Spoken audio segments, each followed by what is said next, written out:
Nama saya Leani Ratrioktila, saya dari cabur para badminton, umur 27 tahun.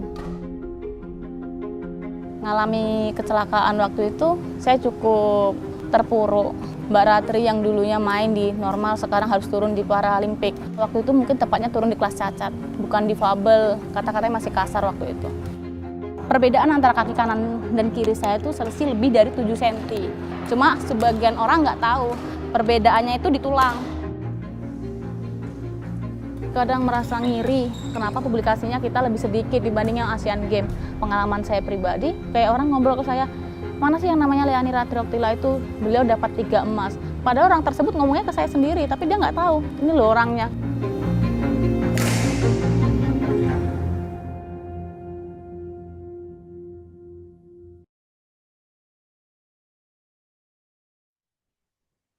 Halo semua, selamat datang di podcast Inspirasi Bangsa. Sebelumnya, perkenalkan nama saya Dewi Niamah, Arsiparis Terampil dari Dinas Kehutanan Provinsi Jawa Timur. Tadi kita sudah melihat cuplikan perjuangan yang luar biasa dari Mbak Leani Ratri Oktila, di mana beliau ini merupakan atlet para badminton Indonesia yang lahir di Bangkinang Riau pada tahun 1991. Meskipun beliau mengalami kecelakaan pada usia 21 tahun yang membuat salah satu kakinya hilang, Mbak Leani ini bangkit dan menjadi juara dunia. Bahkan beliau meraih 2 emas dan 1 perak di Paralimpiade Tokyo 2020.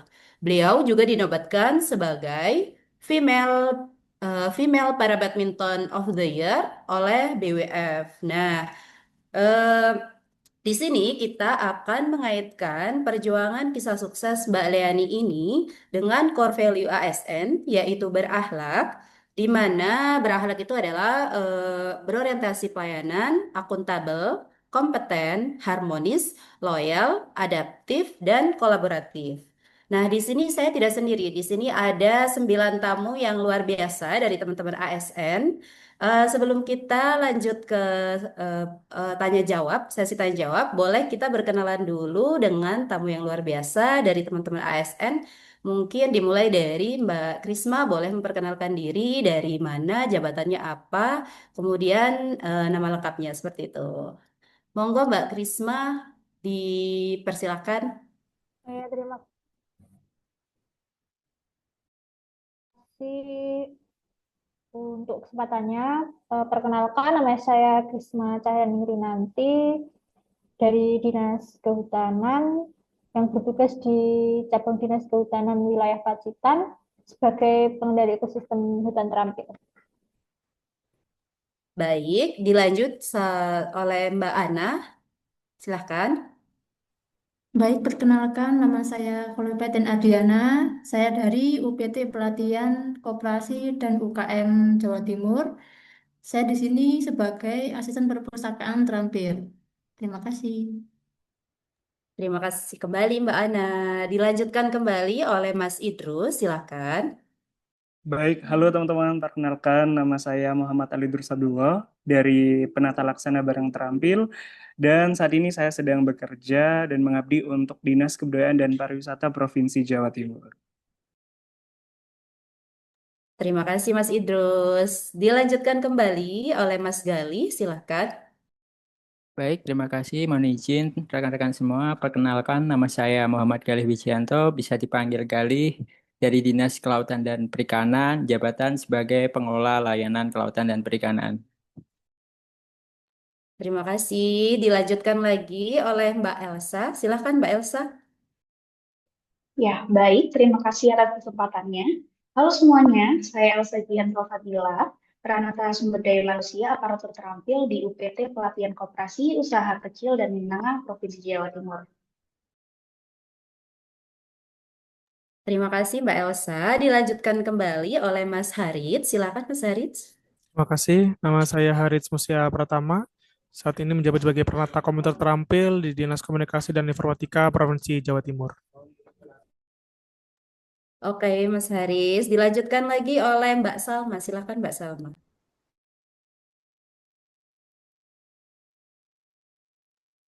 Dilanjutkan kembali oleh Mbak Salma. Silakan Mbak Salma.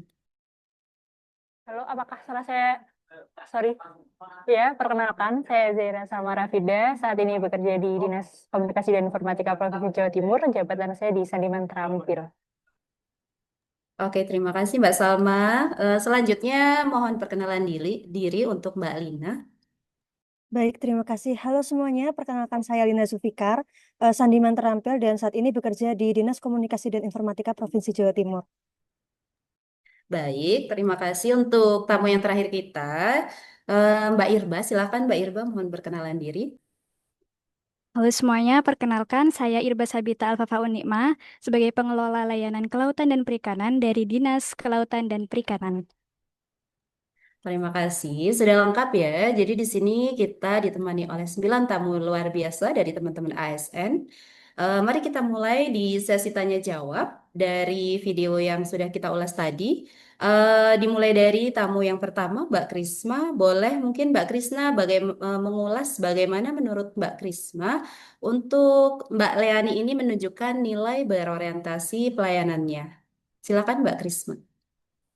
Ya, terima kasih untuk kesempatannya. Menurut pendapat saya ya, eh, beliau ini bermain bukan untuk mendapatkan juara untuk pribadi ya, tapi bagaimana dia mendapatkan juara itu untuk negara, seperti itu, untuk mengharumkan nama bangsa, seperti itu. Dan menurut saya eh, dia itu menjadikan lapangan badminton itu sebagai kantornya dan juga alat kerjanya itu raket. Bagaimana dia mendapatkan kemenangan itu untuk Indonesia seperti itu.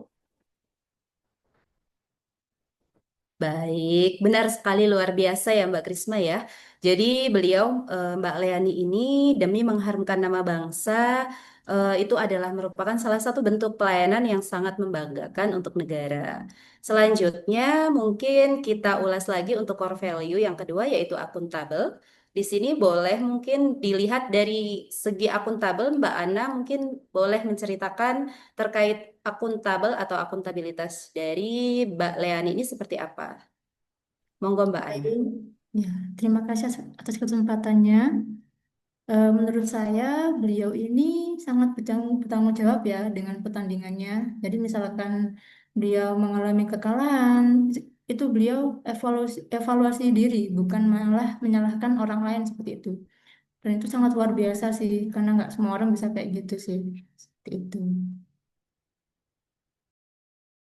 Betul sekali. Jadi kekalahan itu bukan akhir dari segalanya, tapi merupakan awal ya Mbak Ana ya. Betul sekali. Oke, dilanjutkan kembali untuk core value yang ketiga, kita ulas lagi bagaimana sih Mbak Leani ini bisa mencerminkan nilai-nilai kompetennya. Boleh diulas oleh Mas Idrus, silahkan. Baik, ini sebenarnya Mbak Leani Ratrioktila ini salah satu idola saya ya, karena kemarin saya juga suka olahraga bulu tangkis. Jadi ketika melihat beliau membanggakan Indonesia dengan luar biasa, itu menjadi satu momentum. Kalau kita bicara mengenai kompeten, menurut saya Mbak Leani ini sangat mencerminkan kompetensi sejati. Karena menurut saya kompeten bukan hanya soal keahlian teknis, tetapi juga dedikasi untuk terus berkembang.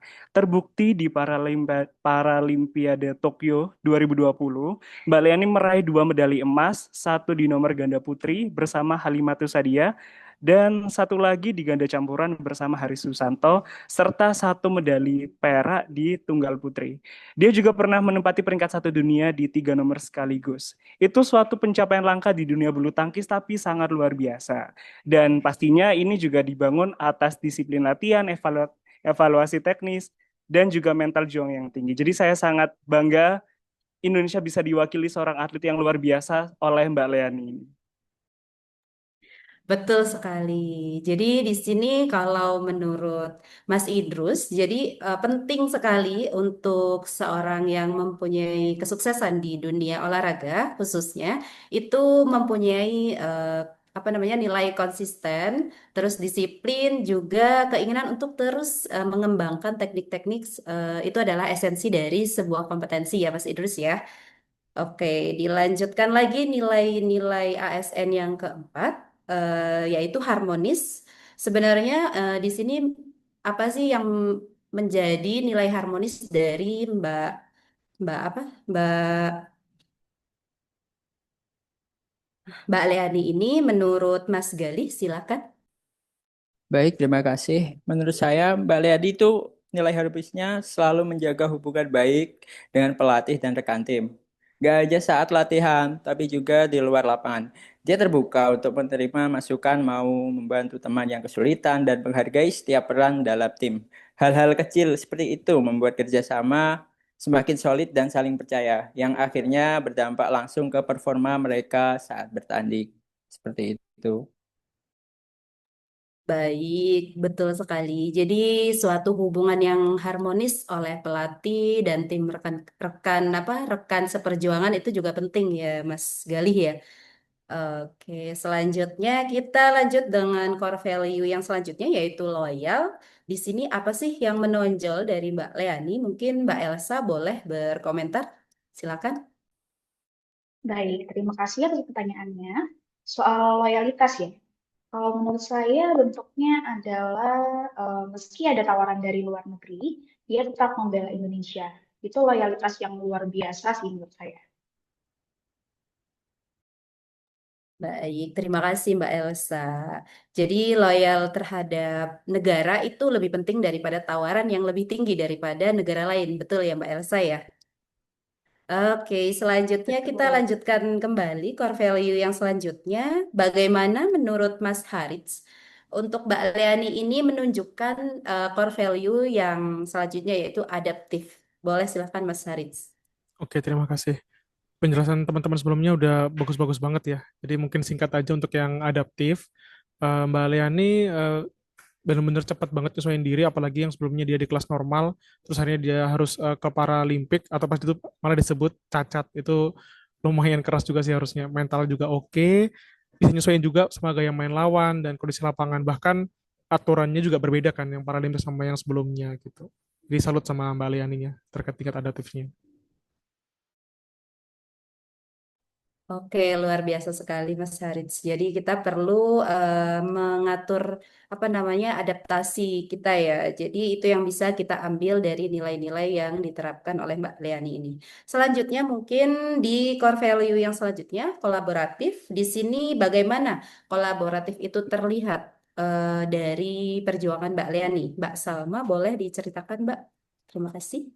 Ya, terima kasih Mbak Dewi. Jadi menurut saya Mbak Leani ini sosok yang sangat mencerminkan nilai kolaboratif ya. Keberhasilannya di dunia para badminton sampai bisa mendapatkan emas di Paralimpik itu bukan hanya karena kemampuan pribadinya, tetapi juga hasil kerjasama yang erat dengan pelatih, rekan tim, dan tim pendukung. Di lapangan Mbak Leani ini sangat tahu kapan harus memimpin dan kapan harus mengikuti ritme partner. Kerjasamanya ini sih yang bikin Mbak Leani ini sudah untuk dikalahkan. Gitu Mbak menurut saya. Oke, oke, luar biasa. Jadi kerjasama antara tim ya. Oke, terima kasih Mbak Salma. Selanjutnya dilanjutkan core value yang selanjutnya yaitu inspiratif. Banyak yang berkata bahwa Mbak Leani ini merupakan sosok inspirasi ya. Mungkin boleh dijelaskan lebih detail oleh Mbak Lina, silahkan. Iya, benar banget. Beliau itu memang sosok yang sangat luar biasa. Dari yang awalnya merupakan atlet yang normal, tapi harus kehilangan kakinya. Dan bukannya menyerah, tapi beliau itu selalu bangkit dan akhirnya bisa juara juga. Dan yang bikin saya kagum, beliau itu nggak fokus dengan keterbatasannya, tetapi dia terus berkembang sehingga menjadikan banyak orang yang termotivasi, termasuk saya. Kadang kalau lagi males atau merasa nggak mampu, malah ini bisa menjadi motivasi kalau Mbak Liani aja bisa, masa kita nggak bisa? Jadi semangat juangnya itu benar-benar menular banget. Gitu. Oke, luar biasa sekali Mbak Lina. Jadi keterbatasan itu bukan fokus utama, melainkan menjadikan suatu kelebihan tersendiri untuk Mbak Leani ya. Selanjutnya yang terakhir, core value yang terakhir, boleh dijelaskan untuk terkait konsisten, seberapa konsisten Mbak Leani ini dalam memperjuangkan kemenangannya Mbak Irba, silahkan.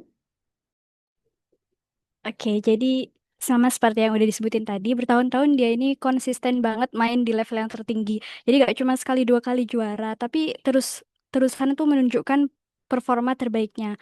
Konsistensi kayak gitu tuh nggak datang begitu aja. Pasti ada kerja keras, disiplin, sama komitmen di baliknya itu. Dia nggak gampang puas sama pencapaian yang sudah ada. Jadi selalu nyari cara buat berkembang. Makanya dia ini terkenal sama konsistennya itu. Sekian. Terima kasih luar biasa semuanya. ASN ini. Jadi banyak sekali nilai-nilai yang kita ambil, bukan hanya keterbatasannya yang menjadikan hambatan, tetapi banyak sekali inspiratif-inspiratif yang lahir dari kisah Mbak Leani ini. Nah, di sini nilai-nilai berakhlak ini cukup apa ya, cukup banyak yang kita ambil ya dari Mbak Leani ini. Semoga kisah beliau ini bisa menginspirasi kita semua sampai ke depannya dan kita bisa lebih bersemangat untuk bekerja. Kemudian kata penutup hari ini, eh, inspirasi itu datangnya bukan dari orang lain, tetapi bagaimana kita mengambil sebuah pelajaran dari setiap proses yang pernah kita lakukan. Mungkin itu saja. Terima kasih rekan-rekan sudah menemani podcast hari ini di podcast Inspirasi Bangsa. Sampai jumpa di episode berikutnya. Terima kasih dari saya Dewi Niamah. Pamit undur diri. Wassalamualaikum warahmatullahi wabarakatuh. Waalaikumsalam. Waalaikumsalam. Waalaikumsalam, terima kasih.